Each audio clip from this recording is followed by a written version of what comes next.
Today, I'll be talking about the topic of giving out money.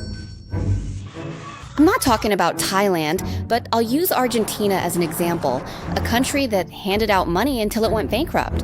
Which? Action taken is practically all in, and the millions are... The Argentine government, you see, sabotaged its own people and its financial system by handing out money. And this kind of drug called money, really had a huge effect on the people. They were afraid to switch parties in the election. It had a very clear impact on voting. People were scared that if they voted for another party, they might not get the same handouts because they were already addicted. But let's take a look at this. With Argentina handing out so much money to its people, did they actually have the funds to do it? Let's look at Argentina's government budget, or in other words, the budget of the Argentine government. You can see that it's been in the red for over 10 years now. A government budget deficit means that expenses are higher than income.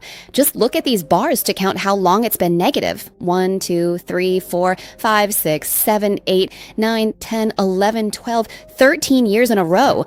And it looks like the government budget will keep running a deficit too.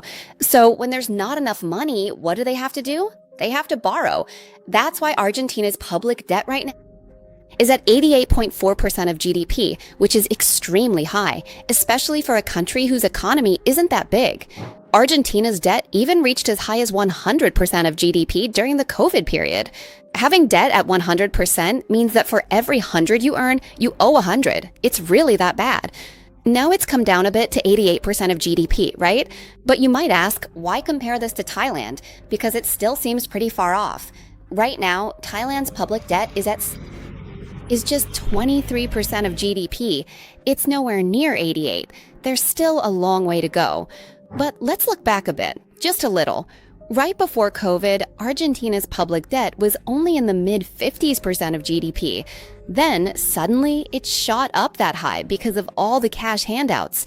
So let's take a look at how Argentina ended up in this crisis. Like I mentioned at the beginning, the Argentine government handed out money to get people hooked. So when the government's budget goes into deficit, the state needs to find more money. So how do they do that? Are they brave enough to stop handing out money? If they stop, it'll affect their approval ratings, so they don't dare to stop. Or should they raise taxes? Come on, they're not even brave enough to stop the handout, so how could they possibly raise taxes? It's just not going to happen.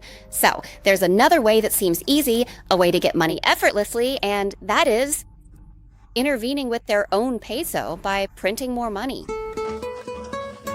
You're staring into the street's tragedy today, just looking at the sound of the city and spending time in your room alone. So Argentina's central bank intervened in its own currency, as you can see from this M2 chart, the money supply. Argentina has pumped a huge amount of money into the system since COVID. The amount of pesos in the system increased from 1 trillion pesos to 15 trillion pesos, which is an increase of almost 35%.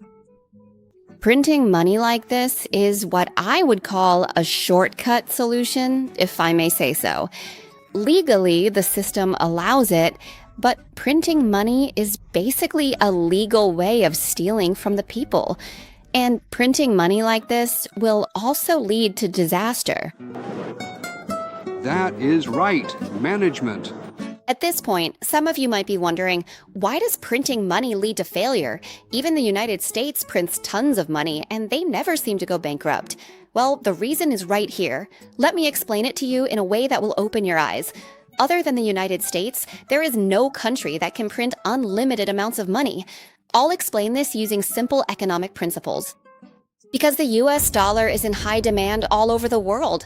Everyone, even in Thailand, wants to keep US dollars as a reserve currency or to buy things like oil and other goods, right?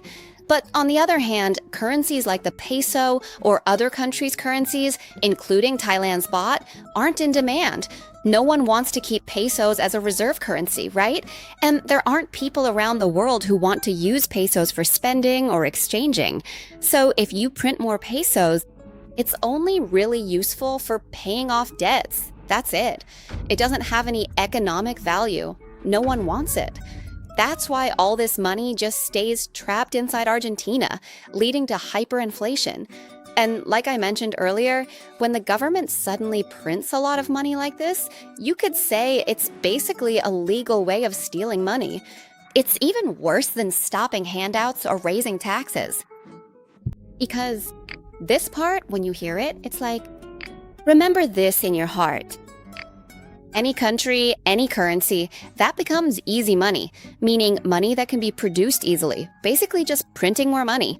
Well, that means that currency, that country, that nation is on the path to collapse, sooner or later. A lot of people have said, hey, Sai, you've talked about this in so many videos, but I still don't get why inflation is like stealing our money. Why does the money in our hands lose its value? So here's what I'll do. Today, I've come up with an equation for you. I think this will really help you visualize it, and you'll finally get it. So let's add it in this specific example. Imagine a simple equation, a picture of you having a wonderful partner and being deeply in love. You represent the money, and your partner represents the government that controls the central bank. The love between the two of you is just like your purchasing power. So if it's just you and your partner in the relationship together, the love between the two of you just circulates between you, right? It stays the same. But if you're with your partner and suddenly your partner cheats on you, that's like printing more money. So your partner, who represents the central bank, cheats on you, which means printing more money. The value of you as the original money immediately drops. Get it? Let's move on from the cheating analogy and get back to Argentina's inflation problem. So, Argentina printed more money during COVID, suddenly increasing the money supply by about 35%. That's why Argentina's inflation rate right now, look at this, is around 300%. You might ask, how bad is 300% inflation? Well, the value of money is almost gone because the peso has just collapsed. Just think about it. Thailand's inflation rate is around 3%, and people are already complaining like crazy, right? But in Argentina, inflation is 100 times higher than ours. Imagine how expensive everything must be. And with the peso losing so much value, you might wonder if investors or creditors are stupid. Of course not. When creditors and investors see Argentina in this state, what do? They pull their money out, obviously. So capital flows out of Argentina, and it just becomes a vicious cycle of capital flight. The government's budget is basically non-existent. The country was already in the red, and now capital is flowing out even more. People are getting poorer. So what do? The only way out is to borrow more and more. But do they have money to pay back those loans? No. When they have to borrow more and don't have the money to pay, what do? They just print more money. And that only makes the peso even weaker. That's why Argentina's economy is stuck in this hellish cycle. Argentina's yearly inflation rate is now almost 300%, and it keeps going too. It's not like it hits 300% and then stops. It keeps rising, about 10% every month. The currency keeps getting weaker, but they still have to borrow a lot of money. And where does that money come from? They borrow it from abroad, which means it's in foreign currency, right? So as the peso keeps weakening, the foreign debt they've taken on just keeps getting bigger and bigger over time, because the principal amount of that debt increases as the peso loses value. For example, if you borrow $1 today and pay it back in 10 years, if the peso keeps weakening like this, your debt could go from $10 to $40. Since President Milei took office, the prices of goods in the country have shot up. There's been 71% inflation since last December, right? But the question is, can we really blame Milei alone for all of this? Probably not, right? Because if you count from before he even took office up until now, inflation has already reached 276%. With inflation rising this much, how are people supposed to live? Have wages gone up? Inflation has gone up 276%, but wages have only increased 181%. That's still not enough to keep up, right? There's still a huge gap. This means we're in a situation where customers or consumers are basically broke.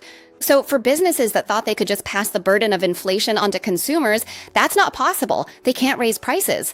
And when they can't raise prices, but the cost of raw materials and production keeps going up, and money keeps losing value due to inflation, That's how businesses go bankrupt. They have to shut down. The purchasing power of the peso in Argentina has basically evaporated. It's almost worthless now. The country has entered its 6th recession in the past 10 years. The poverty rate in Argentina is currently at 41.7%, which means nearly half the country is living in extreme poverty, barely having anything to eat. People's financial situations have deteriorated incredibly fast. If you compare it to 2017, the poverty rate in Argentina was only about just over 25%. So in just a short time, it's gone from a little over a quarter of the country to almost half. That's what happens when a country keeps handing out money. It ends up like this.